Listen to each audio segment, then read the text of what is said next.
Chapter 9 The Founding of Narnia.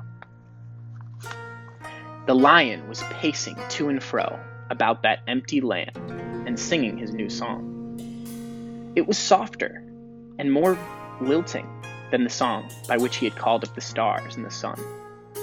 A gentle, rippling music. And as he walked and sang, the valley grew green with grass. It spread out from the lion like a pool. It ran up the sides of the little hills like a wave. In a few minutes, it was creeping up the lower slopes of the distant mountains, making that young world every moment softer. The light wind could now be heard ruffling the grass, and soon there were other things besides grass. The higher slopes grew dark with heather. Patches of rougher and more bristling green appeared in the valley. Diggory did not know what they were until one began coming up quite close to him, and it was a little spiky thing that threw out dozens of arms and covered these arms with green and grew larger at the rate of about an inch every 2 seconds. There were dozens of these things all around him now. When they were nearly as tall as himself, he saw that they were trees, he exclaimed. The nuisance of it, as Polly said afterward, was that you weren't left in peace to watch it all. Just as Diggory said trees, he had to jump because Uncle Andrew had sidled up next to him and was just going to pick his pocket. It wouldn't have done Uncle Andrew much good if he had succeeded, for he was aiming at the right-hand pocket because he still thought the green rings were homeward rings. But of course, Diggory didn't want to lose either. "Stop!" cried the witch. "Stand back! No, further back. If anyone goes within 10 paces of either of the children, I will knock out his brains." She was poising in her hand the iron bar that she had torn off the lamppost, ready to throw it. Somehow, no one doubted that she would be a very good shot. "So," she said, "you would steal back to your own world with the boy and leave me here." Uncle Andrew's temper at last got the better of his fears. "Yes, ma'am, I would," he said. "Most undoubtedly I would. I should be perfectly in my rights. I have been most shamefully, most abominably treated, and I have done my best to show you such civilities as were in my power. And what has been my reward? You have robbed, I must repeat the word robbed, a highly respectable jeweler, and you have insisted on my entertaining you to an exceedingly expensive, not to say ostentatious, lunch, though I was obliged to pawn my watch and chain in order to do so. And let me tell you, ma'am, that none of our family have been in the habit of frequenting pawn shops, except my cousin Edward, and he was in the yeomanry. During that indigestible meal, I'm feeling the worse for it at this very moment, for your behavior and conversation attracted the unfavorable attention of everyone present. I feel I have been publicly disgraced. I shall never be able to show my face in that restaurant again. You have assaulted the police, and you have stolen—" "Oh, stow it, Governor, do stow it," said the cabby. "Watchin' and listenin's the thing at present, not talking." There was certainly plenty to watch and to listen to. The tree which Diggory had noticed was now a fully grown beech, whose branches swayed gently above his head. They stood on a cool green grass, sprinkled with daisies and buttercups. A little way off, along the riverbank, willows were growing. On the other side, tangles of flowering currant, lilac, wild rose, and rhododendron closed them in. The horse was tearing up delicious mouthfuls of new grass. All this time the lion's song and his stately prowl to and fro, backward and forward, was going on. What was rather alarming was that at each turn he came a little nearer, and Polly was finding the song more and more interesting because she thought she was beginning to see the connection between the music and the things that were happening. When a line of dark firs sprang up on a ridge about 100 yards away, she felt that they were connected with a series of deep, prolonged tones which the lion had sung a second before. And when he burst into a rapid series of lighter notes, she was not surprised to see primroses suddenly appearing in every direction. Thus, with an unspeakable thrill, she felt quite certain that all the things were coming, as she said, out of the lion's head. When you listened to his song, you heard the things he was making up. When you looked around you, you saw them. This was so exciting that she had no time to be afraid. But Diggory and the cabbie could not help feeling a bit nervous at each turn of the lion's walk brought him nearer. As for Uncle Andrew, his teeth were chattering, but his knees were shaking so that he could not run away. And suddenly, the witch stepped boldly out toward the lion. It was coming on, always singing, with a slow, heavy pace. It was only 12 yards away. And she raised her arm and flung the iron bar straight at its head. Nobody, least of all Jadis, could have missed at that range, and the bar struck the lion fair between the eyes. It glanced off and fell with a thud in the grass. The lion came on. Its walk was neither slower nor faster than before, and you could not tell whether it even knew it had hit. Though its soft pads made no noise, you could feel the earth shake beneath their weight. The witch shrieked and ran. In a few moments she was out of sight among the trees. Uncle Andrew turned to do likewise, tripped over a root, and fell flat on his face in a little brook that ran down to join the river. The children could not move. They were not even quite sure that they wanted to. The lion paid no attention to them. Its huge red mouth was open, but open in song, not in a snarl. It passed by them so close that they could have touched its mane, and they were terribly afraid it would turn and look at them. Yet in some weird way, they wished it would. But for all the notice it took of them, they might just as well have been invisible and unsmellable. When it had passed them and gone a few paces further, it turned, passing them again, and continued its march eastward. Uncle Andrew, coughing and sputtering, picked himself up. "Now, Diggory," he said, "we've got rid of that woman, and the brute of a lion is gone. Give me your hand and put on your ring at once." "Keep off," said Diggory, backing away from him. "Keep clear of him, Polly. Come over here beside me. Now I warn you, Uncle Andrew, don't come one step nearer. We'll just vanish." "Do what you're told this minute, sir," said Uncle Andrew. "You're an extremely disobedient, ill-behaved little boy." "No fear," said Diggory. We want to stay and see what happens. I thought you wanted to know about other worlds. Don't you like it now you're here?" "Like it!" exclaimed Andrew. "Just look at the state I'm in. And it was my best coat and waistcoat, too." He certainly was a dreadful sight by now. For, of course, the more dressed up you were to begin with, the worse you look after you're crawled out of a smashed hansom cab and fallen into a muddy brook. I'm not saying, he added, that this is not a most interesting place. If I were a younger man, now, perhaps I could get some lively young fellow to come here first. One of those big game hunters. Something might be made of this country. The climate is delightful. I never felt such air. I believe it would have done me good if circumstances had been more favorable. If only we had a gun. "Guns be blowed," said Cabby.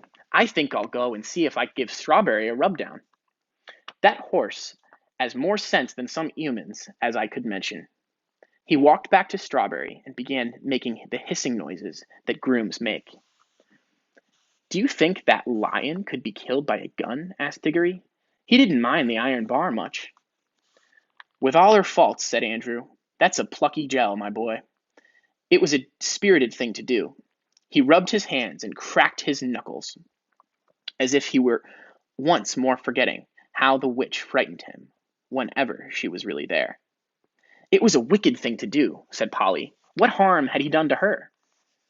"Hullo, what's that?" said Diggory. He had darted forward to examine something only a few yards away. "I say, Polly," he called back, "do come and look." Uncle Andrew came with her, not because he wanted to see, but because he wanted to keep close to the children. There might be a chance of stealing their rings. But when he saw what Diggory was looking at, even he began to take an interest. It was a perfect little model of the lamp-post, about 3 feet high, but lengthening and thickening in proportion, and as they watched it, in fact, growing as the trees had grown. "It's alive, too. It's lit," said Diggory, and so it was, though of course the brightness of the sun made the little flame in the lantern hard to see unless your shadow fell on it. Remarkable, most remarkable, muttered Uncle Andrew. Even I dreamed of magic like this. We're in a world where everything, even a lamppost, comes to life and grows. Now I wonder what sort of seed a lamppost grows from. Don't you see, said Diggory, this is where the bar fell, the bar she tore off the lamppost at home. It sank into the ground, and now it's coming up as a young lamppost. But not so very young now. It was as tall as Diggory when he said this. That's it! Stupendous! Stupendous! Said Uncle Andrew, rubbing his hands harder than ever.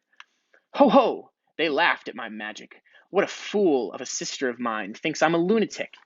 I wonder what they'll say now. I have discovered a world where everything is bursting with life and growth. Columbus, now. They talk about Columbus. But what was America to this? The commercial possibilities of this country are unbounded. Bring a few old bits of scrap iron here, bury 'em, and up they come as brand new railway engines, battleships, anything you please. They'll cost nothing, and I can sell 'em at full prices in England. I shall be a millionaire. And then the climate. I feel years younger already. I can run it as a health resort. A good sanatorium here might be worth $20,000 a year. Of course, I shall have to let a few people in on the secret. The first thing is to get that brute shot. You're just like the witch, said Polly. All you think of is killing things. And then, as regards to oneself, Uncle Andrew continued in a happy dream, there's no knowing how long I might live if I settled here. And that's a big consideration when a fellow has turned 60. I shouldn't be surprised if I grew a day older in this country. Stupendous! The land of youth! Oh, cried Diggory, the land of youth! Do you really think it is? For of course he remembered what Aunt Letty had said to the lady who brought the grapes, and that sweet hope rushed back upon him. Uncle Andrew, he said, do you think there's anything here that would cure Mother? What are you talking about, said Uncle Andrew. This isn't a chemist's shop. But as I was saying, you don't care twopence about her, said Diggory savagely. I thought you might, after all. She's your sister as well as my mother. Well, no matter. I'm jolly well going to ask the lion himself if he can help me. And he turned and walked briskly away. Polly waited for a moment, and then went after him. Here, stop, come back. The boy's gone mad, said Uncle Andrew. He followed the children at a cautious distance behind, for he didn't want to get too far away from the green rings, or too near the lion. In a few minutes, Diggory came to the edge of the wood, and there he stopped. The lion was singing still, but now the song had once more changed. It was more like what we should call a tune, but it was also far wilder. It made you want to run and jump and climb. It made you want to shout. It made you want to rush at other people and either hug them or fight them. It made Diggory hot and red in the face, and it made some effect on Uncle Andrew, for Diggory could hear him saying, a spirited, Girl, sir, it's a pity about her temper, but a darn fine woman all the same, a darn fine woman. But what the song did to two humans was nothing compared to what it was doing to the country. Can you imagine a stretch of grassy land, bubbling like a water in a pot? For that is really the best description of what was happening. In all directions it was swelling into humps.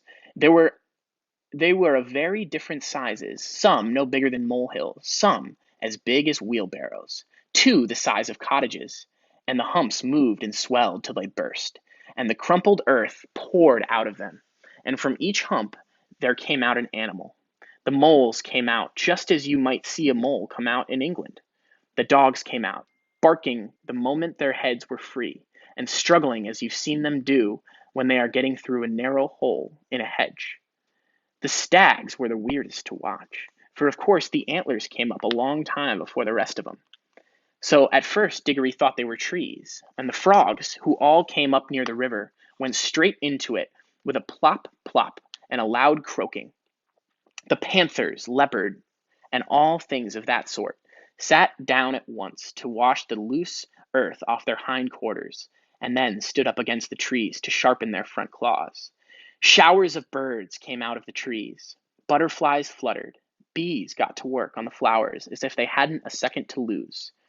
But the greatest moment of all was when the biggest hump broke through like a small earthquake, and out came the sloping back, the large, wise head, and the four baggy trousered legs of an elephant.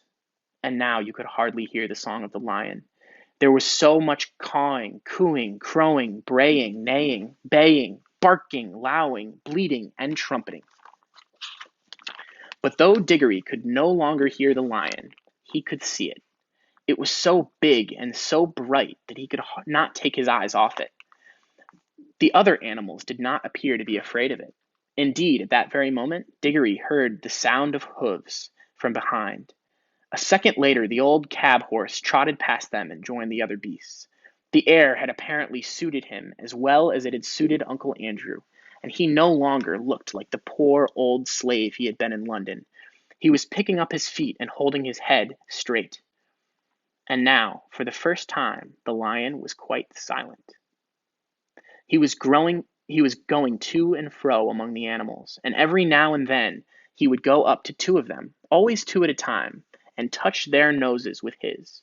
He would touch two beavers among all the beavers, two leopards among all the leopards, one stag and one deer among all the deer, and leave the rest. Some sorts of animals he passed over altogether, but the pairs which he had touched instantly left their own kinds and followed him. At last he stood still, and all the creatures whom he had touched came and stood in a wild circle around him. The others whom he had not touched began to wander away. Their noises faded gradually into the distance. The chosen beasts who remained there now were utterly silent, all with their eyes fixed intently upon the lion. The cat-like ones gave an occasional twitch of the tail, but otherwise all were still.